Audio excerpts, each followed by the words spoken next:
مناسبي او موږ سره خبره وکړو. نو هر ځای کې دا جوابونه ورکولو مناسب نه، غلي کښېنئ، په غلي کښېناستو کې سړی څه ډېر عزتمند شي. او دا یو نیم خو جواب ته نه چې معمولي خبره او دی ناستې ورته شو.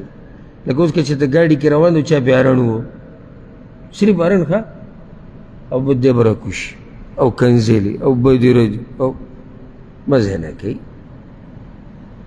چې داسې یو دښمن ستا چې یقیني هغه در سره خبرې کوي، هغه نه غلی کېږي. دا په معمولي خبرو باندې سړی نه ګرم کېږي.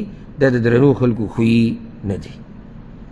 کله به پیغمبر صلی الله علیه وسلم غلی کېدو د یو خبرې په جواب کې د وحي د انتظار د لاسه داسې ډېر شوي دي هغه سره چې وحي ته به انتظار کوو نو څه به شو؟ غلی به شو. دا طریقه ده. لکه دا ما تاسو ته واقعه ذکر کړې